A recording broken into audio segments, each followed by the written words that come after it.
بسم الله الرحمن الرحيم. الحمد لله رب العالمين، وصلى الله وسلم وبارك على نبينا محمد وعلى آله وصحبه اجمعین. اما بعد، ہم لوگ عمدۃ الاحکام للامام المقدسی، اس میں ہم لوگ حدیث نمبر 101 الحدیث الاول بعد المئہ یا باب سجود السہو، یہاں سے ہم لوگ آج پڑھنے جا رہے ہیں.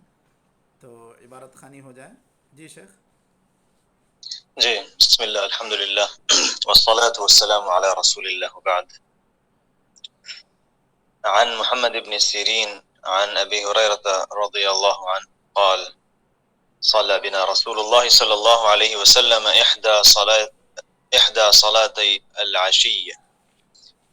قال ابن سيرين وسماها أبو هريرة ولكن نسيت أنا. قال فصلى بنا ركعتين ثم سلم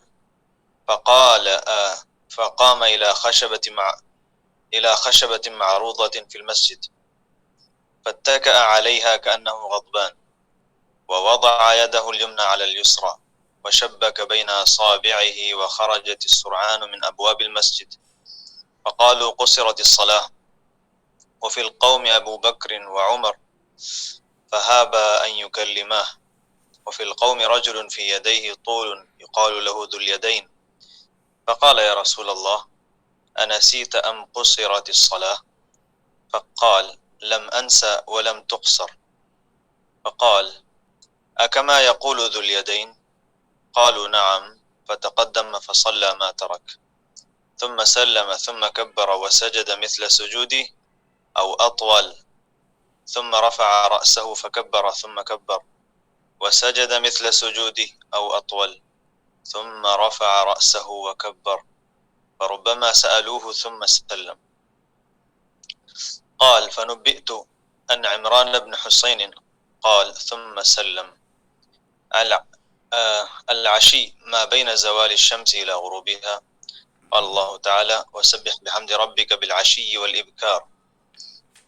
وعن عبد الله بن بحينة وكان من أصحاب النبي صلى الله عليه وسلم أن النبي صلى الله عليه وسلم صلى بهم الظهر فقام في الركعتين الأوليين ولم يجلس فقام الناس معه حتى إذا قضى الصلاة وانتظر الناس تسليمه كبر وهو جالس فسجد سجدتين قبل أن يسلم ثم سلم. باب المرور بين يدي المصلي. عن أبي جهيم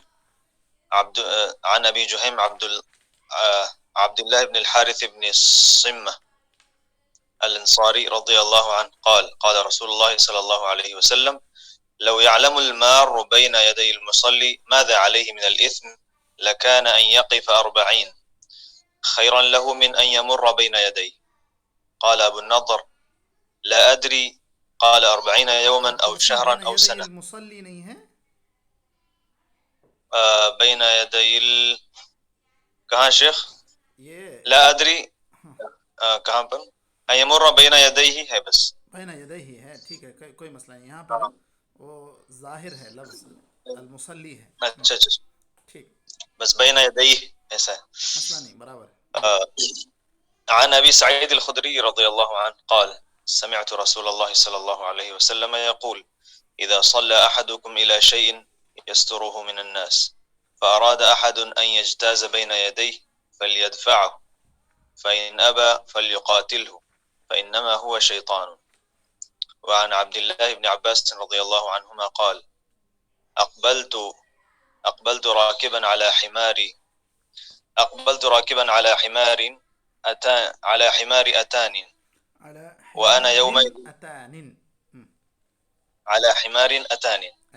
وأنا يومئذ قد ناهزت الاحتلام ورسول الله صلى الله عليه وسلم يصلي بالناس بمنى إلى غير جدار فمررت بين يدي بعض الصف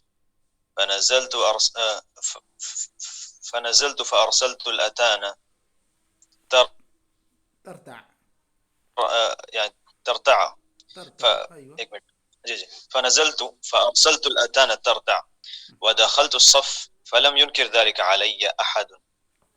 وعن عائشة رضي الله عنها قالت كنت أنام بين يدي رسول الله صلى الله عليه وسلم ورجلاي في قبلته فإذا سجد غمزني فقبضت رجلي وإذا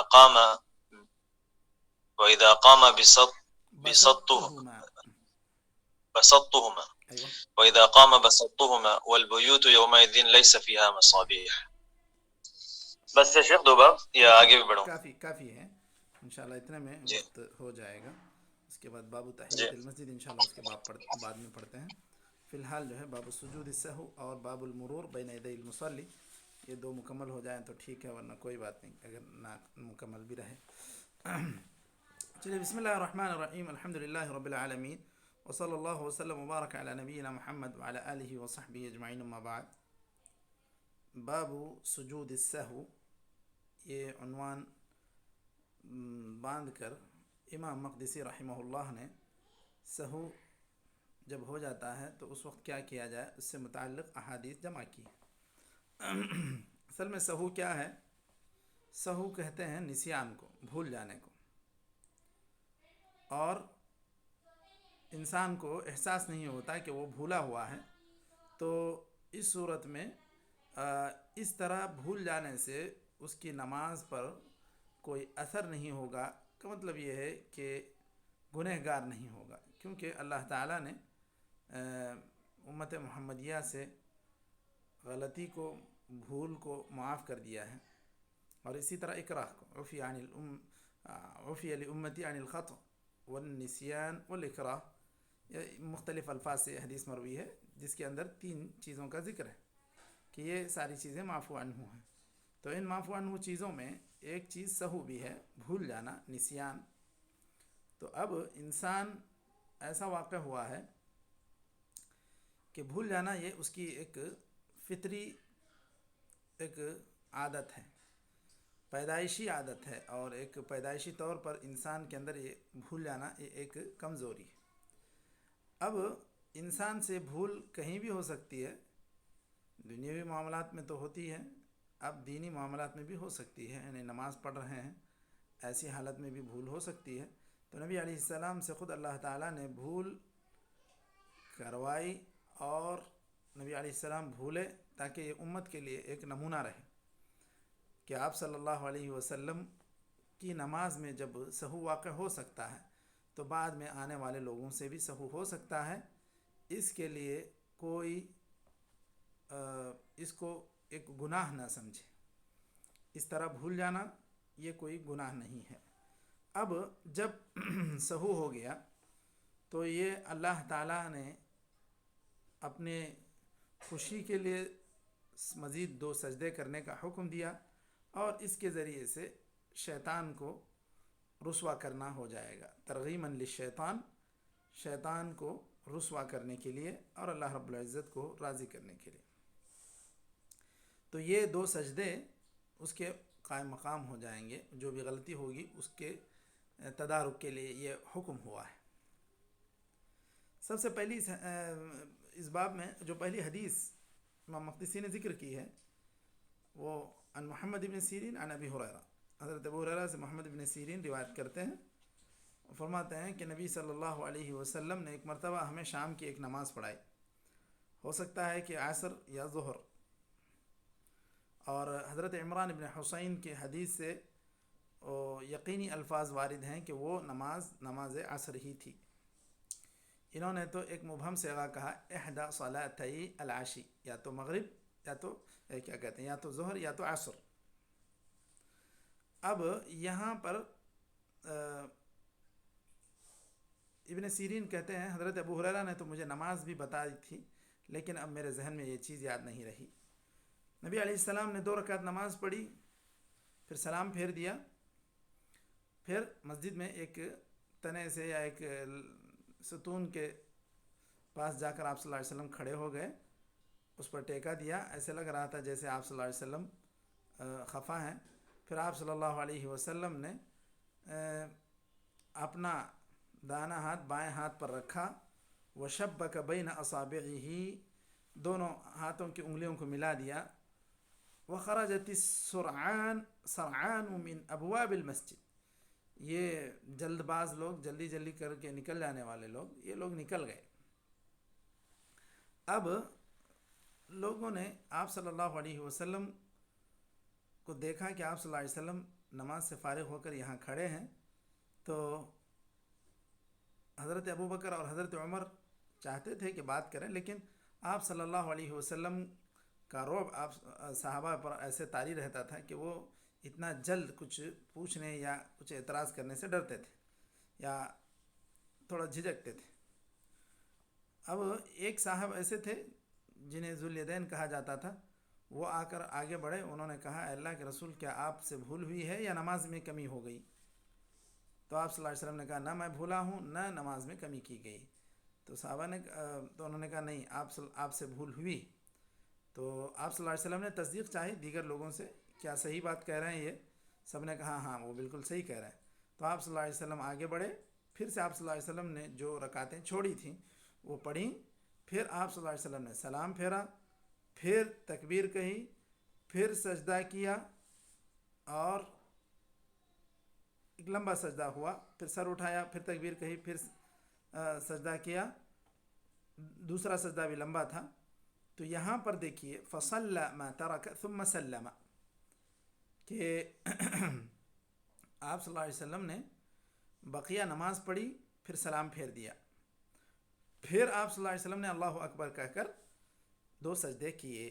تو اس کے اندر یہ بات سمجھ میں آ رہی ہے کہ آپ صلی اللہ علیہ وسلم نے اس میں جو 2 رکعت کم پڑی تھی اور آپ صلی اللہ علیہ وسلم سے بھول ہوئی تھی، تو آپ صلی اللہ علیہ وسلم اس میں سلام کے بعد 2 سجدے کیے ہیں، سلام کے بعد سجدے سہو سلام کے بعد کیے۔ بعض روایتیں آئیں گی جس کے اندر یہ بھی بیان ہے کہ آپ صلی اللہ علیہ وسلم نے سجدے سے سلام سے پہلے سجدہ کیا، آ رہی ہے دوسری حدیث اس کے بعد والی۔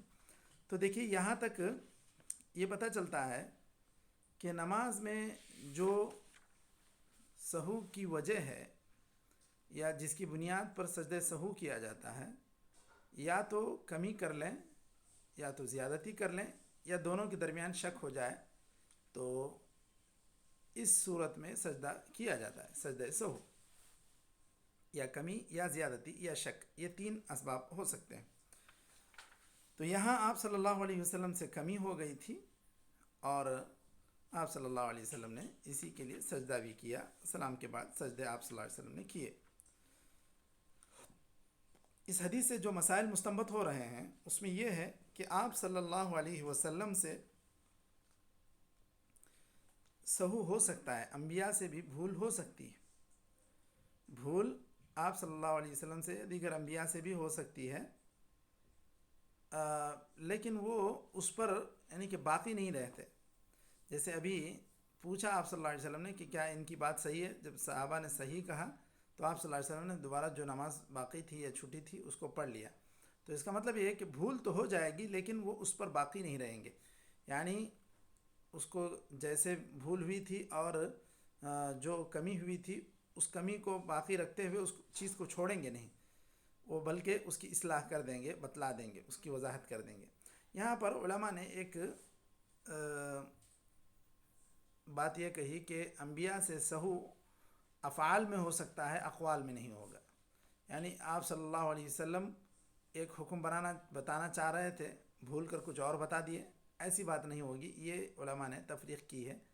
افعال کی مثال تو ابھی جیسے بتایا کہ نماز میں آپ صلی اللہ علیہ وسلم سے سہو ہو گیا، لیکن قول کے اعتبار سے آپ صلی اللہ علیہ وسلم اقوال میں انبیاء سے سہو نہیں ہوتا، یہ بات کہی گئی۔ اور اس سے یہ بات بھی پتہ چلتی ہے کہ انبیاء بھی ہماری طرح ایک انسان ہے، انبیاء بھی انسان ہیں، ان سے بھی بھول ہو سکتی ہے، یہ بات بھی اس حدیث سے معلوم ہوتی ہے۔ اور اسی طرح اگر کوئی آدمی بھول جاتا ہے 2 رکعت پڑھ کے، پھر اس طرح مختصر سے مدت ہو جائے اس پر یا مختصر سا فاصلہ ہو جائے، یعنی جیسے آپ صلی اللہ علیہ وسلم نے نماز پڑھی اور وہیں مسجد میں ایک ستون پر ٹیک لگایا، تو کوئی لمبی مدت یا لمبا وقت نہیں گزرا تھا، بس صرف تاکید ہوئی اس دوران کہ آپ صلی اللہ علیہ وسلم نے نماز کم کر دی ہے یا نماز میں آپ صلی اللہ علیہ وسلم نے بھول کی، تو یہ جب تاکید ہو گئی تو آپ صلی اللہ علیہ وسلم نے دوبارہ نماز پڑھائی جو باقی تھی۔ تو اس کا مطلب یہ ہے کہ نماز کے درمیان یا جو 2 رکعت نماز پڑھنے کے بعد بھول کی وجہ سے وہ سلام پھیر دیے، پھر اس کے بعد تاکید کرنے کے بعد مزید 2 رکعت پڑھائے، تو اس سے یہ معلوم ہوتا ہے کہ نماز کی مصلحت سے متعلق جو بات ہو جائے اس کی وجہ سے نماز باطل نہیں ہوگی، گرچہ کہ یہ اتنی مدت ہو جائے، کیونکہ ابھی وہاں پر جو جلد باز لوگ تھے وہ نکل بھی گئے، اور حضرت ابوبکر حضرت عمر رہتے ہوئے بھی انہوں نے کچھ اعتراض کرنے سے تھوڑا سا ہچکچایا، ایک دوسرے صاحب اعتراض کیے، پھر اس کی تصدیق ہوئی، تو اتنا وقت تو لگ گیا. تو اتنی مدت بھی اگر ہو جائے تو پھر بھی وہ 2 رکعت صحیح رہیں گی، اور اس کو ملغا مان کر پھر سے اثر نو نماز نہیں پڑھی جائے گی، بلکہ وہ 2 رکعت جو پڑھی گئی تھیں اس کو شمار کریں گے، اس کے بعد والی یہ 2 رکعت یا 1 رکعت جو بھی چھوٹ جائے وہ پڑھیں گے. اب اسی طرح سجدہ سہو واجب ہے. جب آدمی جو ہے یہ اس سے کچھ سہو ہو جائے تو اس صورت میں اس کو دور کرنے کے لیے یہ سجدہ سہو اس کو کرنا پڑے گا. کبھی نماز کم بھی ہو سکتی ہے، کبھی زیادہ بھی ہو سکتی ہے. اور رہی بات کہ جب انسان مقتدی رہے اور امام کے تابع چل رہا ہے، تو ایسی صورت میں جب امام کوئی چیز بھول جائے اور امام سے سہو ہونے کی وجہ سے امام سجدہ کیا، تو مقتدی حالانکہ سہو نہیں کیا، لیکن چونکہ امام کے تابع ہے وہ سجدہ کرے گا اور اس کو سجدہ کرنا پڑے گا چونکہ وہ امام کے تابع ہے. اور یعنی 2 سجدے یعنی کہ سلام پھیرنے کے بعد پھر سے جو 2 سجدے کرتے ہیں اس کے بعد پھر سے تشہد پڑھنے کی ضرورت نہیں ہے. اگر سلام کے بعد آپ 2 سجدے کرتے ہیں تو اس صورت میں 2 سجدے کرنے کے بعد پھر سے تشہد کہہ کے سلام پھیرنے کی ضرورت نہیں ہے. آپ صلی اللہ علیہ وسلم نے یہاں پر جو اس حدیث میں ذکر ہوا کہ آپ نے مکمل نماز پڑھی، سلام پھیر دیا، پھر 2 سجدے کیے، پھر سے 1 مرتبہ سلام پھیرا، تو اس کا مطلب یہ ہوا کہ پھر سے تشہد آپ نے نہیں کیا، تو تشہد 2 مرتبہ نہیں ہوگا. تو اور ایک بات اس سے یہ بھی معلوم ہوتی ہے کہ اگر سہو 1 سے زیادہ ہو جائے تو اس صورت میں بھی سجدہ سہو کے 2 ہی سجدے کیے جائیں گے. 2 4 کہہ کے نہیں، 4 نہیں ہوں گے مزید. کیوں؟ اس لیے کہ ایک مرتبہ ابھی یہاں پر حدیث آئے گی، سامنے آ رہی ہے، اس حدیث میں ذکر کرتا ہوں. چلیں تو اس کے بعد والی حدیث پڑھ لیتے ہیں. اس کے بعد والی حدیث حضرت عبداللہ ابن بحینہ کی ہے، حدیث نمبر 102. وہ بیان کرتے ہیں کہ نبی صلی اللہ علیہ وسلم نے انہیں نماز ظہر پڑھائی. آپ صلی اللہ علیہ وسلم 2 رکعت کے بعد بیٹھنا چاہیے تھا تشہد اول کے لیے، آپ نے نہیں بیٹھا. فقام الناس معه، تو لوگ بھی کھڑے ہو گئے تیسری رکعت کے لیے. جب نماز مکمل ہو گئی، اب لوگ انتظار کر رہے تھے کہ آپ صلی اللہ علیہ وسلم سلام پھیریں گے، تو آپ صلی اللہ علیہ وسلم نے تکبیر کہی. آپ بیٹھے بیٹھے ہی تھے، کھڑے نہیں ہوئے. 4 رکعت کے بعد بیٹھے ہوئے ہی آپ نے تکبیر کہی، اللہ اکبر کہا، پھر 2 سجدے کیے سلام سے پہلے. اس کے اندر مذکور ہے کہ آپ صلی اللہ علیہ وسلم نے سلام سے پہلے سجدہ کیا. ثم سلم، پھر آپ صلی اللہ علیہ وسلم نے سلام پھیرا. تو یہاں ایک حدیث میں سلام سے پہلے کا ذکر ہے سجدہ سہو کے لیے، اور ایک میں بعد کیا کہتے ہیں، ایک میں سلام کے بعد آپ صلی اللہ علیہ وسلم نے دوبارہ سجدہ کر کے دوبارہ سلام پھیرا. یہ 2 الگ الگ حدیثوں میں سلام سے پہلے اور سلام کے بعد کی روایتیں مذکور. اچھا، اس حدیث سے جو مسائل مستنبط ہو رہے ہیں وہ یہ کہ اگر تشہد اول کوئی چھوڑ دیتا ہے تو اس کے اوپر سجدہ سہو واجب ہوگا، کیونکہ تشہد اول واجب ہے. تو آپ صلی اللہ علیہ وسلم نے جب تشہد کو چھوڑ دیا تو مطلب یہ ہے کہ کتنے واجبات چھوڑے آپ صلی اللہ علیہ وسلم نے؟ کیا مشائخ؟ جب آپ صلی اللہ علیہ وسلم تشہد چھوڑے اٹھ گئے تیسری رکعت کے لیے نہیں بیٹھے تو آپ صلی اللہ علیہ وسلم جی، نے کتنے واجبات چھوڑے؟ ایک تو تشہد اور پھر مطلب اچھا تشہد کے بعد جب اٹھتے ہیں تکبیر جو مطلب کہنا پڑتا وہ بھی چھوٹ گئی تکبیر، تشہد کے بعد کی تکبیر اٹھنے کی یا مطلب اچھا سوری یعنی تشہد کے لیے جو مطلب جب بیٹھتے اس وقت کی تکبیر چھوٹ گئی تھی، یعنی تشہد میں بیٹھنا تھا وہ تو بیٹھے نہیں بلکہ سیدھا جو ہے مطلب اچھا اٹھ کے کھڑے ہو گئے تیسری رکعت سمجھ کر، تو تشہد بھی چھوٹ گیا، وہ بھی ایک واجب تھا، اور پھر جو تشہد میں بیٹھنے والی جو تکبیر ہوتی مطلب کہی جاتی وہ بھی تو چھوٹ گئی تھی۔ اچھا، بہرحال تکبیر کے تعلق سے تو اختلاف ہے کہ جی یہ جو تکبیرات الانتقال ہیں یہ جی جی مستحب ہیں یا واجب ہیں، بلکہ امام احمد وغیرہ اس کو ضروری قرار دیتے ہیں، امام ابن حزم و امام احمد وغیرہ واجب قرار دیتے ہیں، لیکن جمہور کے پاس وہ اس کا حکم مستحب ہی کا ہے۔ تو اچھا، جی، اور کوئی جواب مشائخ؟ شیخ فضیل، شیخ علیم؟ اس کے علاوہ جی، اور کیا ہے شیخ؟ اس کے علاوہ تو کچھ سمجھ نہیں آ رہا شیخ ہمیں بھی۔ تھوڑی سی بس توجہ پھیرنے کے لیے سوال کیا میں۔ جی، شیخ فضیل، شیخ سعادت جواب جو دے رہے جی تھے اس کے اندر وہ جواب تھا کہ اچھا آپ کہہ رہے تھے تشہد کو بیٹھنے کے لیے جو تکبیر کہنی تھی وہ نہیں کہے، تو تشہد کے لیے اچھا بیٹھنا یہ خود بھی ہاں ایک واجب ہے، سمجھ رہے ہیں؟ اچھا قعود جی ہاں، جی جی جی الجلوس للتشہد هو واجب، وكذلك قراءة التشهد التحيات لله أيضا واجب، فهنا فات واجبان من النبی صلی اللہ علیہ وسلم۔ ٹھیک ہے، یہاں دو ہاں وجوب آپ صلی اللہ علیہ وسلم سے چھوٹ گئے ایک وقت میں، تو دو وجوب کے چھوٹنے کی وجہ سے آپ صلی اللہ علیہ وسلم نے 4 سجدے نہیں کیے بلکہ کتنے؟ صرف 2 دو سجدے سجدے آپ صلی اللہ علیہ وسلم نے کیے۔ تو یہ اس بات کو بتلاتا ہے کہ اگر ایک سے زیادہ بھی واجب چھوٹ جائیں تو 2 سجدے کافی ہیں سب سہو کے جبر کے لیے۔ چلیے، اس کے بعد یہاں پر امام کی متابعت کی اہمیت معلوم ہوتی ہے کہ آپ صلی اللہ علیہ وسلم جب دیکھے کہ آپ صلی اللہ علیہ وسلم نہیں بیٹھے تو صحابہ بھی نہیں بیٹھے، جب اٹھ گئے ہیں آپ صلی اللہ علیہ وسلم تو صحابہ بھی اٹھ گئے، حالانکہ سہو تو انہوں نے نہیں کیا تھا، کیا کہتے ہیں، صحابہ نے نہیں کیا، آپ صلی اللہ علیہ وسلم امام تھے، آپ صلی اللہ علیہ وسلم سے سہو ہوا، لیکن اہمیت ہے امام کی متابعت کی کہ آپ اس کے تابع ہیں تو پھر آپ کو بھی اٹھنا ہی پڑے گا، چونکہ وہ امام اٹھ گیا تو اب پھر وہ نہیں بیٹھے گا۔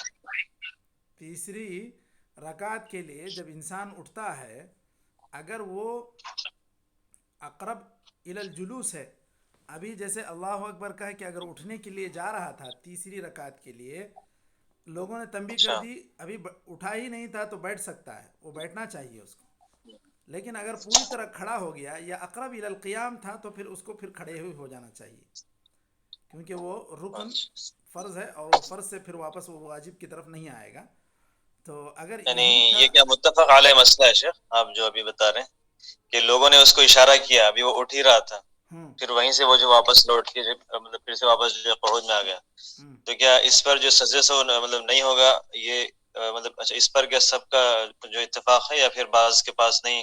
تو چونکہ لوگوں نے اس کو جو اشارہ کیا جی تو جی، چونکہ وہ تو بھول گیا تھا اس وجہ سے اس کو جو کرنا ہی پڑے گا، ایسا کچھ ہے کیا بعض کے پاس؟ جی بالکل ایسا ہے، کیونکہ اب شیخ ابن عثیمین وغیرہ کا ایک رسالہ ہے، مفصل رسالہ، اس میں سجود السہو، احکام سجود السہو بول کر، اس میں یہ ساری چیزوں کی تفصیل ہے۔ وہ یہ کہتے ہیں کہ چونکہ اب اس سے کچھ بھی فوت ہوا ہی نہیں، یعنی اس سے کوئی واجب فوت نہیں ہوا، اب یہ تذکیر ہو گئی مقتدیوں کی طرف سے، وہ بیٹھ گیا تو پھر تو واجب تو نہیں چھوٹا، تو پھر کس بنیاد پر وہ کس کام کے لیے سجدہ سہو کرے گا؟ یہ ہاں صحیح بات. تو یہ بات شیخ ابن عثیمین کہتے ہیں. بلکہ بعض جگہوں پہ میں دیکھا یہ الجامع الکبیر جو پہلے جامع الکبیر تھی، جامع الامام احمد بن حنبل جو دیوان امیری سے متعلق ہے، اس کے اندر ایک چارٹ لگا ہوا تھا احکام سجود السہو شیخ ابن عثیمین کا، پورا چارٹ پورے احکام سجود السہو. وہ شاید کہیں گوگل کے ایمیج وغیرہ میں بھی مل جائے گا. ویسے ان کا رسالہ بھی مطبوع ہے، اور یہ جو صحیفہ حائطیہ ہے وہ بھی مطبوع ہے، کافی مفصل ہے، تو اس میں یہ ساری چیزوں کی تفصیل انشاءاللہ پڑھ سکتے ہیں. چلیے اس کے بعد شیخ ایک سوال شیخ، جی جی اگر کچھ تفصیل ایسا ہے کیا کہ اگر زیادتی ہو گئی تو سلام سے پہلے سجدہ کرنا ہے، کمی ہو گئی تو سلام کے بعد کرنا ہے، ایسا کچھ تفصیل ہے کیا شیخ ہو سکتا؟ ہاں ہے. اب یہ میٹنگ ختم ہو جی رہی ہے، شاید اچانک ختم ہو جائے، تو پہلے میں اس میٹنگ کو ختم کر دیتا ہوں، پھر آپ کا جواب دے دیتا ہوں. ایک سیکنڈ.